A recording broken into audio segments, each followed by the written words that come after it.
Hello, and welcome to the City Council Candidate Forum, brought to you by the San Marcos Chamber of Commerce.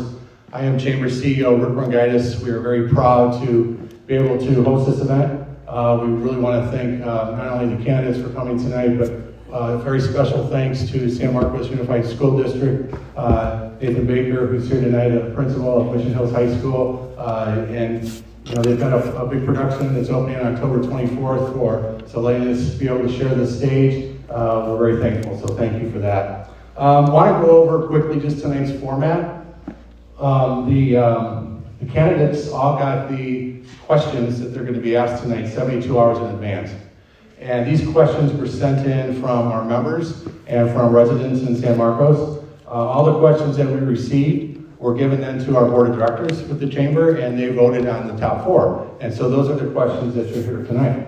So for opening remarks, closing remarks, each candidate has 2 minutes to answer or give their remarks. And at that time, they'll go to the next candidate. We'll go by district and alternate between candidates within each district for the questions, also to make it fair. I ask that there's no cheering during the event. We want to keep it respectful for all the candidates that are here today. It is going to be videotaped, so thanks to Logan for getting everything set up, and we're rocking and rolling, so thanks for that. At this time, I'd like to introduce the candidates. First for District 3, Alan Geraci and Danielle LeBlang. And then from District 4, Ed Musgrove and Natasha Zander Hilmes. Also like to introduce our timekeeper from Palomar College and our secretary and our board of directors, Julie Lanther Bandy. And from Interfaith Community Services, our chamber board chair, Verinda Missett, will serve as our moderator. And with that, I will turn it over to Verinda. Thank you, Rick, and welcome, candidates. We are going to start with our first question and direct it to, I believe, Danielle. No, we got opening remarks. Oh, I'm sorry. So scratch that. We're going to start with opening remarks. So, Alan. Good evening, San Marcos. My name is Alan Geraci, running for San Marcos City Council, District 3. I want to first thank the San Marcos Chamber for putting on this event, and for all of you community residents for showing up, and of course my fellow candidates for taking the risk of running. It's not easy work, and I appreciate it. Well, I've lived or worked in San Marcos since 2004. I lived in Carlsbad before that for about 5 or 6 years. I'm a husband, I'm a father, and I'm a grandfather of 5. And my grandchildren and my children live in the North County, and most of them in San Marcos. I'm also a consumer attorney. I practice trusts and estates in San Marcos. I'm a business owner. My wife is a tax accountant. We share our office space in our business. Formerly, I was a city prosecutor for the city of San Diego. I served as the head trial and appellate deputy there for 6 years. I'm the past president of the San Marcos Rotary Club and also other clubs, community clubs in our area. I was on the executive board for San Marcos Youth Baseball for over 12 years while my son was going through the baseball routine, and coached him and my other children as they were growing up. I enjoyed my time with San Marcos Youth Baseball, and I'm presently on the executive board for the Sierra Club San Diego chapter and the North County group. I serve with volunteer organizations like Meals on Wheels and the North County Food Bank, and try to help every way I can. If the voters in San Marcos grant me this honor and privilege to serve as their representative on the City Council, I pledge to listen to their concerns, to be their voice, and to check and balance the special interests in City Hall. Thank you. I look forward to the questions. Thank you, Alan. Danielle LeBlang. Thank you so much to the Chamber for hosting this event tonight. My name is Danielle LeBlang. I'm a mom, an attorney, a local business investor, and an active community volunteer. I had a successful career as a defense litigation attorney in Chicago and New York City before I became a stay-at-home mom when my son was born in 2014. In 2016, my husband and I moved out to San Marcos to be closer to his family, and we actually live across the street from his sister, and the cousins get to grow up together, so that's a lot of fun. Our daughter was born in 2017, and so we have a 7-year-old and a 10-year-old now, and I spend my time giving back to the community and volunteering in many ways. I am proud to be a volunteer at the Boys and Girls Club, where I'm on the annual auction committee. I'm also the co-chair of the PTO at my children's school. I'm a member of the Chamber of Commerce, and I'm especially proud to teach dance to kids with developmental disabilities at the Terry schools. And I am running to build on the success of San Marcos. We have a really safe and prosperous city, and I want to keep it that way for years to come. I'm very passionate about public safety, about modernizing our infrastructure and improving the way that we move around the city, and I want to encourage small business growth as well. I am proud to be endorsed by the Deputy Sheriff's Association, by our mayor, Rebecca Jones, and other council members as well. They believe in me and my vision for the city, and they know that I love and care for our community the same way they do. Thank you. Thank you, Danielle. We'll go to District 4 and begin with Ed Musgrove. Thank you very much. Hi, I'm Ed Musgrove. I'm the incumbent council member for District 4.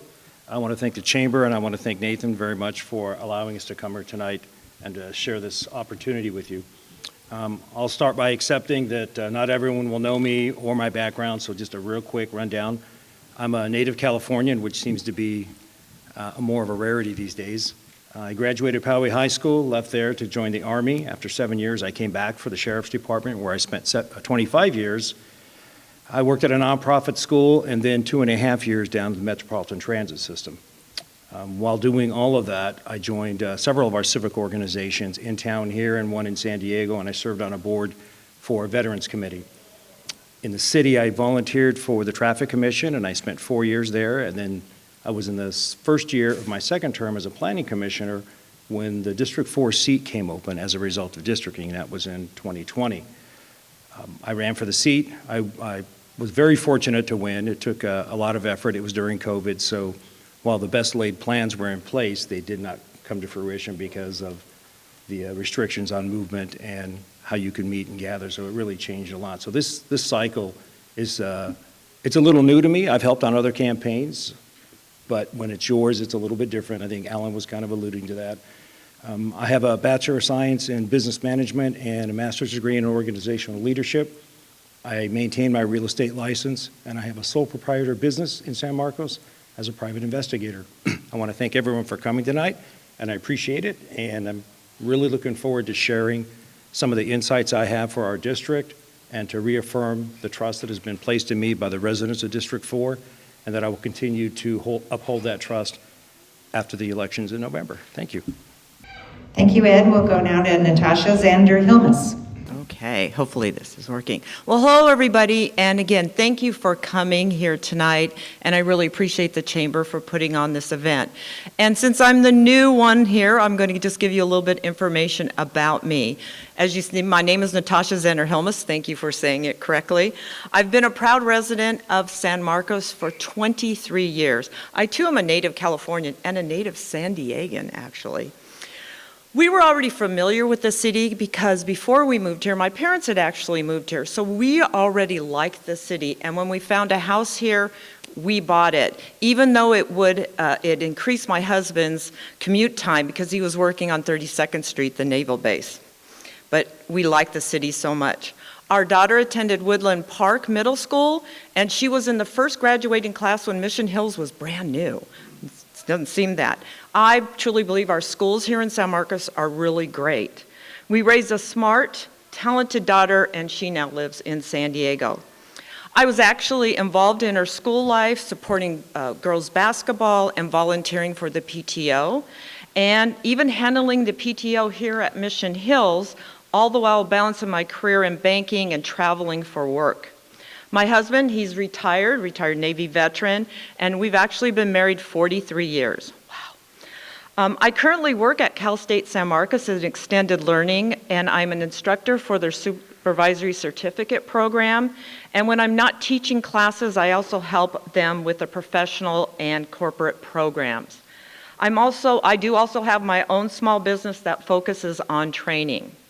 My community involvement includes volunteering at Universidad Popular with a real focus on helping those that are studying for the U.S. Citizens exam. For years, I've wanted to get involved in the city, and that's why I'm a candidate today. And I'm also on Traffic Commission. I forgot to put that in there. Thank you. Thank you, Natasha. We'll go ahead and start with the first question. We're going to begin with District 3 with Danielle LeBlang. The Chamber has taken a formal position in favor of Measure Q, the local funding measure for streets, parks, and public safety. What is your position on Measure Q and why? Danielle?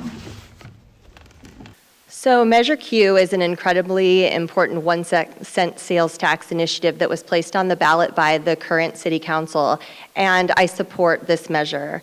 It's a crucial decision for the voters in our city to make in November to help the future of the city and the health and wellness of the city as well. It's important to note that 100% of this sales tax will stay within the city, and it does not apply to everyday items such as groceries, diapers, medications, feminine hygiene products, and things like that. The money from this tax will also go directly toward public safety, toward our infrastructure, and toward our parks and recreation offerings. Public safety is my top priority. We are consistently rated one of the safest cities in San Diego County with one of the lowest crime rates, and we really want to focus on keeping that status. Also, there have been several formal studies done that show that we need a 5th fire station in San Marcos, especially as we continue to positively develop and have the high rises going up at North City as well. The sales tax measure will help us achieve this goal as well. And with regard to the infrastructure, this sales tax will help improve our roads, help modernize the traffic signals, and overall reduce traffic congestion. And as a mom of 2 young kids, I appreciate that we are known as San Marcos and that we have over 300 acres of parks and trails, and I want to make sure that we are continuing to maintain all of those parks for our families.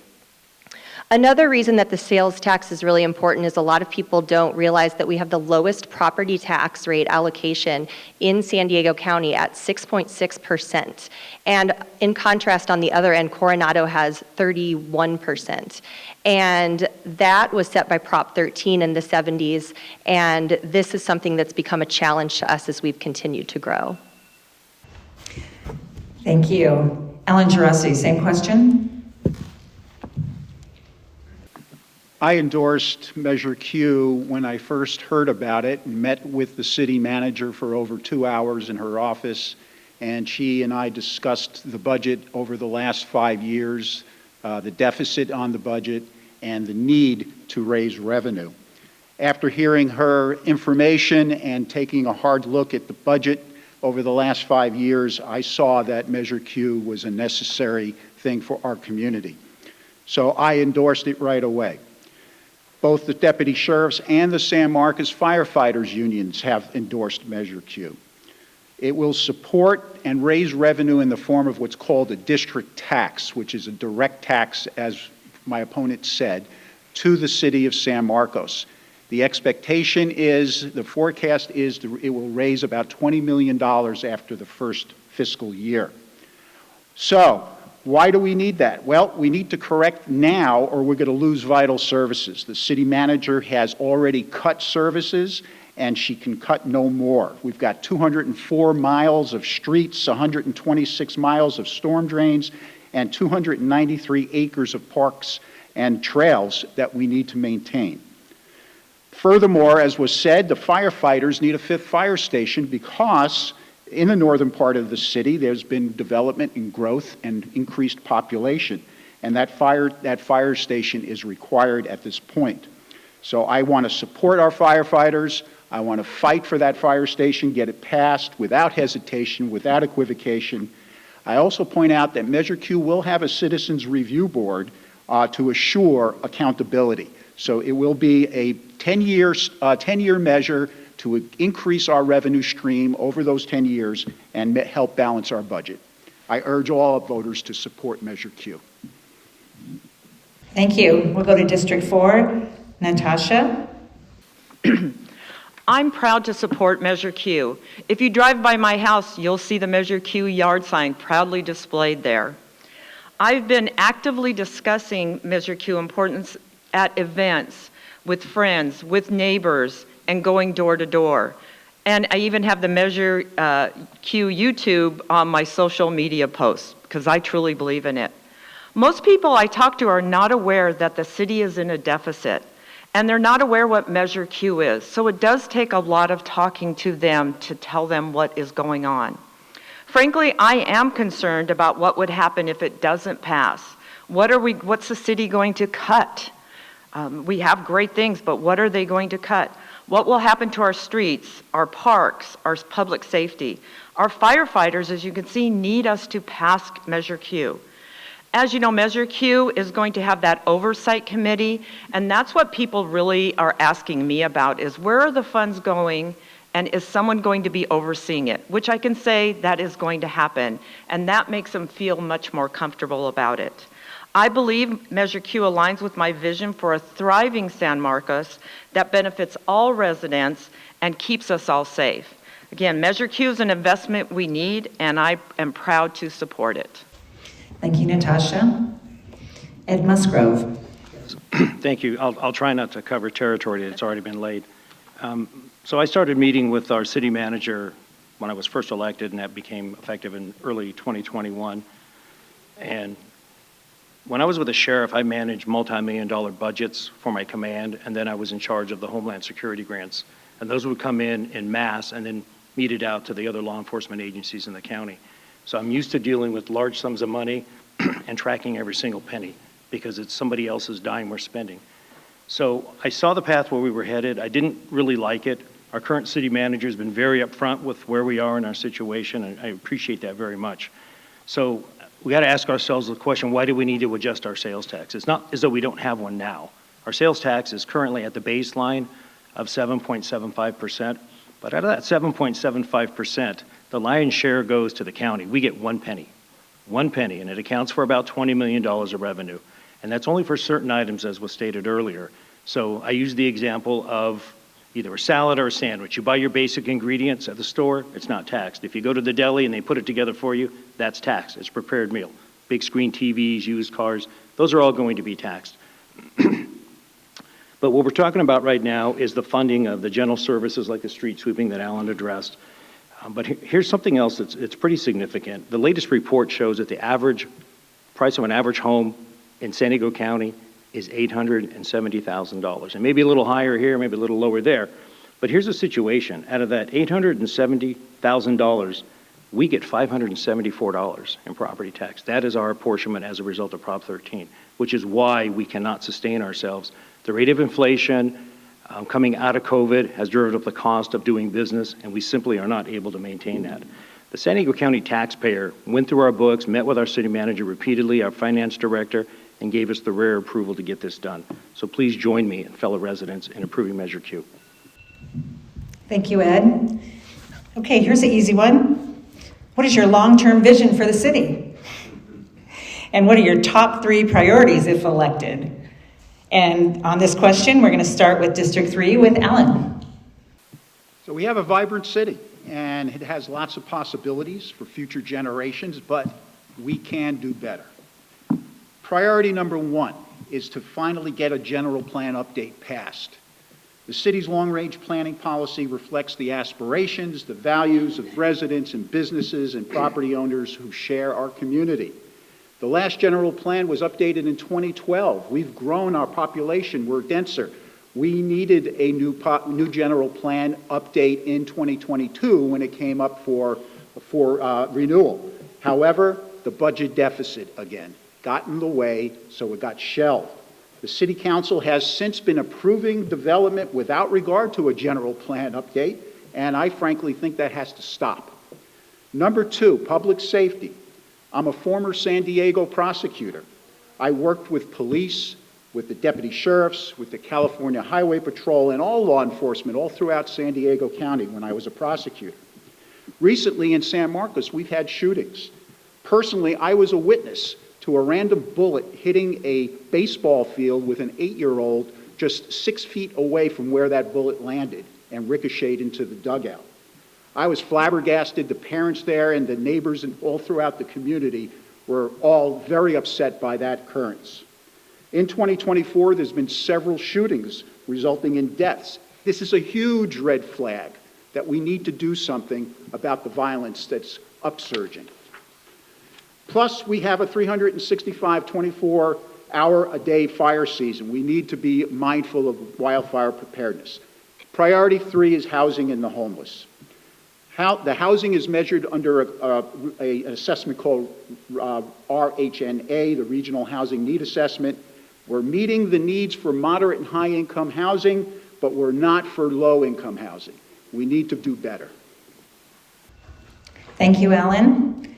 And next we have Danielle, and I just want to remind everybody to please speak into the microphone. We're recording this for people who can't be here, and appreciate it. So we are a very special city with a great history, and my long-term vision is building on our success to create a safe and prosperous city for years to come with development that stays true to the spirit of San Marcos. I want to be a city that is very responsive to the needs of every resident and where every resident feels heard. For my top 3 priorities, number 1, public safety. I want to make sure we are supporting our local law enforcement and giving them all the resources they need to keep us safe. We want to maintain our safe city rating. Out of 18 cities in our county, we have consistently been number 1 or 2. We go back and forth with Poway, and we would like to try to keep us at number 1 or, at the top of that. Also, our fire department has a Class 1 rating, which is extremely impressive, and we want to make sure that they have everything they need to keep that rating. Another priority is traffic. I want to make sure we're modernizing our traffic signals and improving our infrastructure as we continue to develop so that we can get through the city quickly, safely, and easily. And quality of life is huge for me as well, and I want to make sure that we are encouraging small business growth and bringing quality businesses to San Marcos to keep our quality of life high and to be a really great community city. Another very exciting development that I'm actively working on with Mayor Jones is transforming San Marcos into a blue zone, which are geographic areas where the focus is on health, wellness, and life longevity. So that will be a game changer for our community when that happens. Thank you. Ed Musgrove. Yes, thank you very much. I think my perspective will be a little more unique since I'm already an incumbent and I deal with electeds from different parts of the area. So our city is already recognized as an ideal location to live along the 78 corridor. I hear that from cities that are doing very well. They continually commend the work we're doing here. We have a lot of residential projects that are built. Some are in the phase, some are being approved, others are in the process of being built. And we'll continue to provide housing at all levels of affordability. But what I'd like to see as a long-term strategy is our colleges, the public and private, and our university to focus on preparing our young adults to enter our local workforce and continue to move us ahead as a dominant employment region or hub in the region. And by that I'm talking about some of the more strategic positions, not just, I'll get to that point in one second, you'll see what I mean. So these are my top 3 priorities, they kind of complement that. Work with higher education institutions to focus on research in emerging technologies such as AI, biotech, advanced communication, and wireless technologies, and then attract employers into San Marcos. We have land, we have an industrial park, we like to do infill, so we have done quite a bit of that since I've been on the council, bringing businesses in, and they're in existing structures, which really streamlines the process.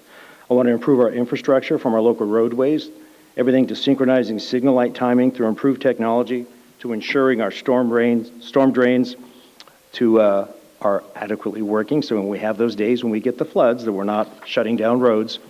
And thirdly, I want to ease congestion on our roadways. And we can't control pass-through traffic, but we can control using smart technology. We've all sat at a red light and wondered why there's a green light on the cross street and there's nobody coming. There's a system in place that will manage all that, but it takes money, so we can harken back to Measure Q for that. That money will go to get us to that point. So when I speak with members of the community and they ask me, Ed, what do you find important? I say, look around you. Everything we see every day is what's important. Thank you. Thank you, Ed. Natasha, Hilmes. So my long-term vision for the city is to see it grow in ways that benefit all the residents, fostering a community that is both vibrant and inclusive, and we can make that happen. I want San Marcos to be a place where families can thrive, where local businesses can flourish, and our neighborhoods feel safe and connected. I envision a city where smart, responsible growth is balanced with the preservation of our unique character, where opportunities are accessible to everyone. So some of my top priorities, which I'm right in line with a lot of what they're saying, is responsible growth. We're in a pivotal time in our city, and we see a lot of development out there. And it's crucial that we manage it in a way that keeps pace with the infrastructure and our services. And again, like Alan said, we need to update our general plan. Currently, it's past due by 2 years. And we can't get behind on things like the 5th fire station. We need to be proactive.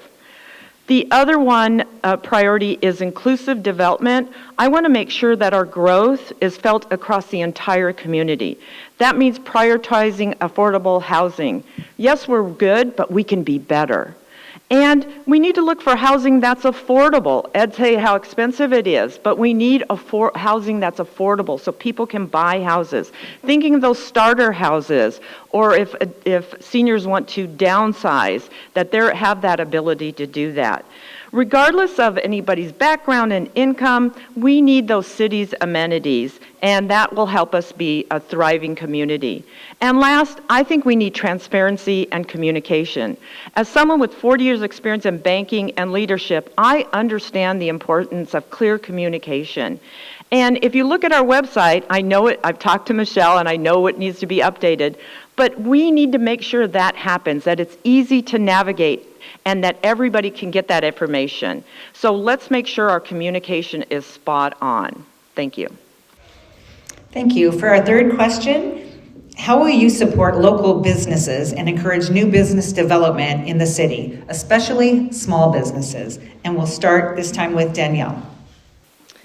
Attracting and retaining small businesses is one of my core priorities because small businesses are really the lifeblood of the local economy and what makes San Marcos really special. So we have more than 4,000 businesses in this community, and a lot of them are owned by our residents. The city has invested in business development and is helping them navigate the process of opening a business through a special concierge service that they launched. And one of my targets is to really embrace this and also to continue streamlining the opening of businesses and give them assistance where they need. We really want to be at the city level the reason that a business thrives and not the reason that it fails. And I have a really nice personal story about small businesses. My husband and I are actually investors in local business My Yard Live. When they opened in 2019, we immediately knew it was an amazing place for the community, and we go there all the time with our kids, and we go there for date nights. It's just sort of a staple in our schedule. And during the pandemic, we reached out to them when everyone was struggling, and we said, "We love you guys, and we'd love to make an equity investment in you so that you can survive." And they tried to talk us out of it, but we said, no, you are great for this community. We need places like you to survive.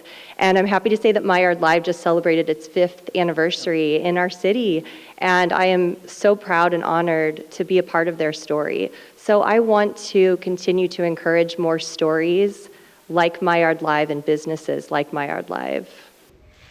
Thank you. Alan, same question. So I am a small business owner. I've had the same business on San Marcos Boulevard for the past 20 years. We just passed our 20-year anniversary. I run that business with my wife and 3 employees. I do the lawyering, and my wife is the tax accountant. We share responsibilities. I do estate planning, and she does the tax returns. We've got a thriving small business that we started in San Marcos and that has grown.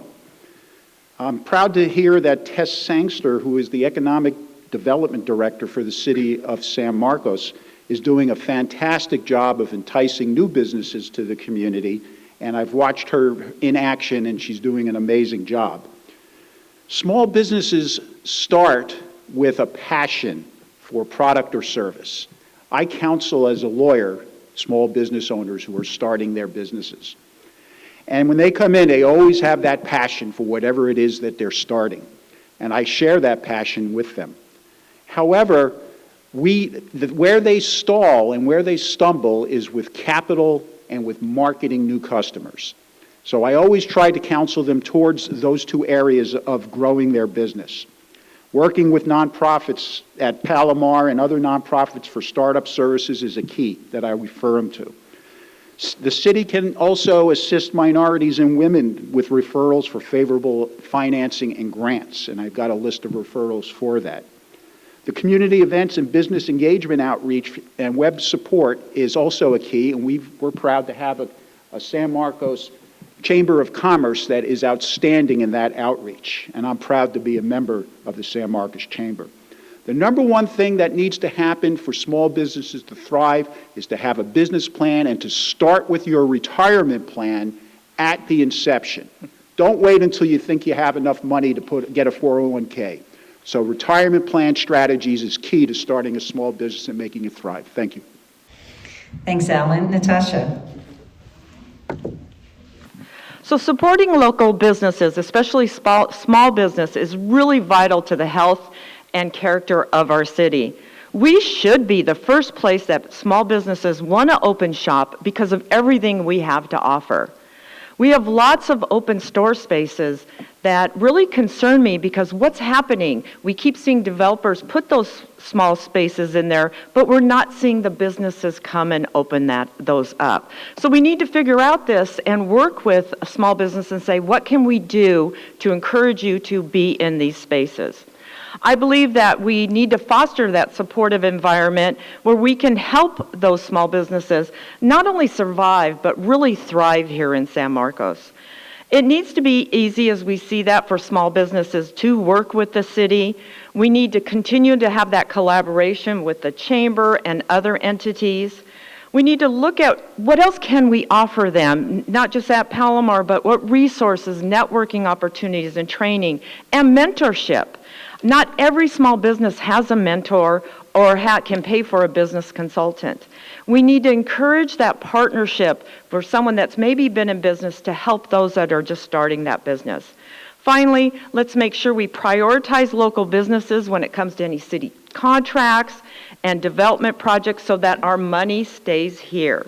By making San Marcos a place where businesses feel supported and valued and ensure that economic prosperity for everyone, we really can make this the place where small businesses want to come do business. Thank you, Natasha. Ed. Well, Tess is not here tonight, but she may be up for an award. We do have a very engaged economic development team, and Tess Sangster is our Director of Economic Development. She's busy every day meeting with our members of our community, and regardless of the size of the business, we work to right-size the location, and sometimes that can be a larger business that's scaling down, or they need a secondary location and is close proximity to where they are existing, and other times they need to move up. So we do whatever we can to help them out, and as was mentioned, we do have some open commercial space, but that's kind of the trend now. There's not a lot of brick and mortar, so we have to figure out what works, and that's a development community working on their forecasting.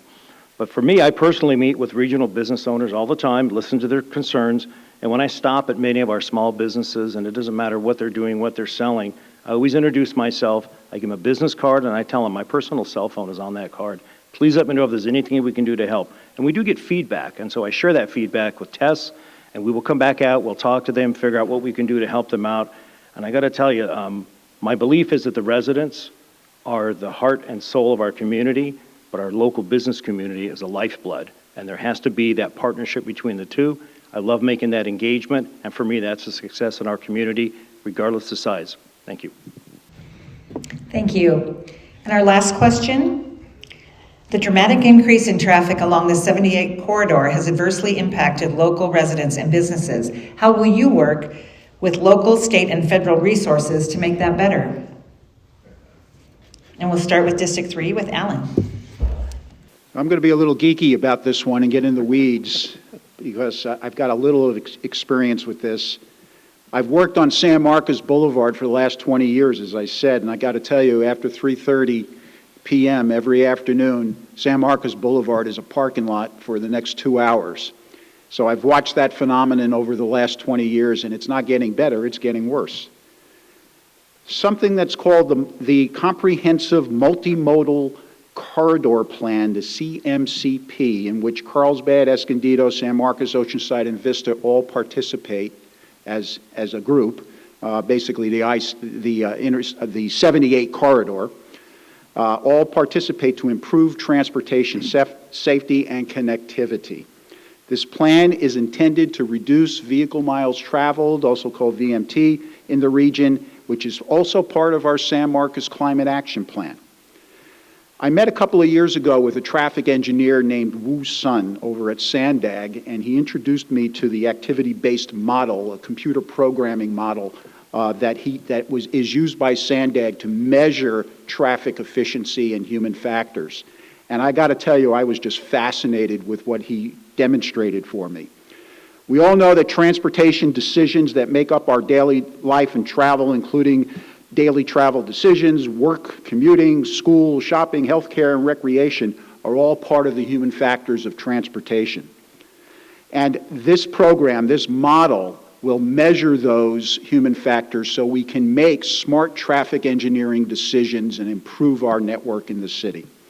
Also, inside the city, we've got to do better. Our road repairs are behind. The synchronized and integrated signals are way past due. As Mr. Musgrove pointed out, we waited the red light with no one coming. That's terrible.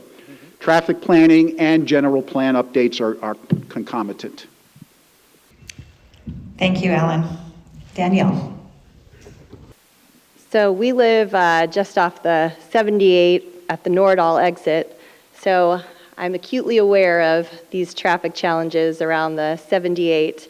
And on Nordal, you have several jurisdictions there. So that just adds to the backup. So one improvement there that's in the works actually is the next generation of traffic signals. So that should drastically improve the traffic on Nordal at least. But with regard to the 78 itself, I think the single most important thing is to continue our efforts at Sandag because we don't have control over the 78 at the city level. And I know that Mayor Jones works with other mayors on Sandag, and she has been a very strong advocate for San Marcos in this regard. And one of the things she has been working on is a bus directly from Riverside to San Marcos, which will decrease traffic on the 78. And this was actually done in direct response to surveys and conversations with Cal State, San Marcos, and Kaiser because of the employees and the students that reside in Riverside County and come to San Marcos. Sandag representatives, including Mayor Jones, have also been working on HOV lanes on the 78, as well as where the 15 and the 78 connect. And I also think a balanced transportation plan is very important. We need to bring together roads, highways, buses, and other types of public transit to make this work. And our microtransit, the NCTD Plus, is a really new and great way to move people around the city for those last mile connections. And moving people around our city through avenues like the microtransit is great because we're using creative transit options to keep them off of the 78 and bypassing the 78. And I want to continue to find creative ways to solve these issues. Thank you. Ed Musgrove? Well, that's a great segue. Thank you very much. So one of my many collateral assignments is to represent Inland North County with Escondido Mayor Dane White on the Sandag. And if everyone's familiar with Sandag, the San Diego Association of Governments, on the Transportation Committee. And just this past week, I spoke at the committee meeting on the need to have Caltrans continue to work on the synchronization of the signal lights at our State Route 78 off-ramps. To date, as Danielle mentioned, we have seen great success at the Nordal off-ramp And there are discussions to continue that westwardly so that eventually every off-ramp we have will have compatible signalization. So what does that really mean? For those of you that don't know, whenever a local road intersects with an on or off ramp, that intersection is controlled by Caltrans because it is their stated mission to not let local road traffic inhibit traffic on the highway. So if it backs up on our city, that's our problem, not theirs. They do metering at some points, which is nice. You can see that at Twin Oaks, but ultimately that backs up onto our city and they say that's a local problem. So this is the first venture with Caltrans opening up their system, which is a little more archaic, even than ours, to see what compatibility issues we can address. And it has been a great success to reduce the waiting times at Nordal. We hope to get that moving forward. After much discussion, Caltrans reported to the Transportation Committee it is moving forward with the plans to place an express lane from Twin Oaks to the I-15 express lanes. This will offer considerable relief to those moving south on I-15 from San Marcos, both on general purpose lanes and express lanes. And in the plan, which has changed because it wasn't this way before, we will not lose any of the existing general purpose lanes on 78, including the shoulder. And that was a plan. Take the shoulder away. What happens if you have a flat or something occurs? You've got nowhere to go. So that's out of the picture now. This is a safety concern that many of us brought up. It was not negotiable. So we're moving forward. Thank you. And Natasha. That's great news about Twin Oaks and the Express, the HOV lane, because for both of us, yes. And, that 78 corridor has, we know it's getting worse. It's all affecting us. I know even back in the 90s when I was driving from San Diego to Vista, working in Vista, it was already a nightmare then, especially during rush hour, but it's gotten worse. As we look at partnering, making sure we're collaborating with our partners, with the local and state and federal, and that we have strong dialogue with them, and that we come to a solution, because we need some solutions out there to all that's going in. It's great to hear that things are coming about. As Danielle said, recently launched the NCTD Plus, the shuttle service on there. It's a great start, hoping that the studies show that we can expand that and be improved upon, because I know it can, when done right, take a lot of cars off the road. So hopefully, and as a city, as San Marcos, I'd like to see us more market it and talk about it a lot more, because I rarely see it out there when I'm about, but I'd really like to see it a lot, that people are using it. I'm glad we're hearing looking at buses for rapid transit, because, there's been talk about rapid transit down San Marcos Boulevard. We can't just neglect that. And, when I'm talking to people, traffic is a major issue that they bring up a lot of times first. I hate traffic. It's traffic, traffic, traffic. So as we look at North County, we do need a balanced approach to traffic and transportation. North County is us. It is our lane. We should support the Sprinter as it needs to grow. We need to look at the future and the possibilities of all types of transportation. As a road cyclist, and probably a future e-bike owner, we need safe ways to travel without getting in our cars. So the less we get on the cars, the less traffic. Thank you. That's it for the questions that have been submitted. So now we'd like to give you the opportunity for closing remarks. And we'll begin with Danielle LeBlang. I'm dedicated to building on the success of our wonderful city. My husband and I are deeply invested in this community, and I'm passionate about ensuring its continued success. I just want to share that, my family and I have been walking door to door, talking with voters over the past several months, and it is truly inspiring to see how much all of you love this city and want what's best for it. We really are a community, and I just really want to support every single one of you and listen to your concerns. It really, really is very fulfilling to me. I'm also proud of my ability to bring people together. That's been a talent throughout my life, I've been told. And I'm proud of the confidence that Mayor Jones, other city council members, the Deputy Sheriff's Association, and my multiple other endorsements have in me and my leadership and my vision for the city. I really love this city and I want to be a true partner in the community. It's really important for me to be a voice for you and for everyone to have a voice, including our seniors, our families, our children, our students, everyone. I really hope that you will support me on my mission to build on our success. Thank you. Thank you, Danielle. Alan Geraci. Well, thank you again to the Chamber of Commerce for hosting this wonderful event. I appreciate it. Hey, I love San Marcos and want my adult children and my grandchildren to have a future here. San Marcos is changing, however, and we need to adapt to those changes. My opponent talks about building on success, but our budget is in deficit.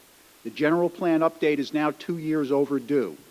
3 of the council members voted to fire the previous city manager and paid $600,000 in damages, but never explained to the community why. The homeless population is up 1,650% since the last census, and there's no real community plan to handle the multifaceted homeless issue, except to criminalize encampments. We've overbuilt market housing without proper planning of infrastructure, which has led to the immediate demand for a fire station to serve the increasing population. We have a soft climate action plan that has put San Marcos next to last in the climate action report card that was last issued. There's been an uptick in gun violence in the community, which is a red flag. We need to discuss it and take action. So, let's pass Measure Q. Let's put public safety as a priority by not only providing our firefighters with the needed resources and the best available equipment, but building a much-needed 5th fire station in the north area of the city. Let's prioritize wildfire readiness in San Marcos and throughout North County. Let's update our general plan and increase the supply of housing for renters and owners and apply smart growth solutions. Let's protect and create open space in the area. Let's strengthen and implement our climate action plan with the urgency required of all communities and pass the multiple species conservation plan in North County. Pursuing all these available means will make San Marcos affordable with the best quality of life for all families, seniors, and students. Thank you. Thank you, Alan. Now we'll go to District 4 with Natasha, Zander, Hilmes. And thank you all for being out in the audience today, and thank you, Chamber of Commerce, for hosting the event. As your neighbor, because I consider everybody in San Marcos my neighbor, I understand the challenges we face, and I'm committing to ensure our city's future reflects the needs and priorities of all of us here. I'm not a career politician, and I don't have aspirations for furthering my political career, because I'm just going to be focused on San Marcos. But what I can tell you is that I care. I'm not worried about my party's backlash if I'll be voting for something or someone telling me how to vote, because I'm going to do my research and I'm going to talk to the people. I want to keep and maintain our quality of life here in San Marcos because I do love my city. I love my state and I love my country. I'm not just asking for your vote, I'm asking for your trust in bringing a voice to the table that puts community first. Together, we can build a San Marcos that works for everyone and not just a few. Thank you for being here and thank you for listening to me, and I hope if you're in District 4, I have your vote. Thank you. Thank you, Natasha. And finally, Ed Musgrove. Thank you. Serving on our city council has been a great honor and a point of public trust. I've taken the opportunity to serve on multiple Sandag committees such as Transportation, Planning, Public Safety, and Audit, the League of California Cities as our city's representative, and the county representative on the Public Safety Committee to the state membership. I'm on the Cal State University Veterans Advisory Council and partnered with Tess on more business visits than I can remember. But what I can remember is taking every opportunity to sing the praises of our city to instill in the minds of residents, business owners, employees, visitors, and those outside of our city but within our region that San Marcos is a great place, a great city, because we share that sense of community.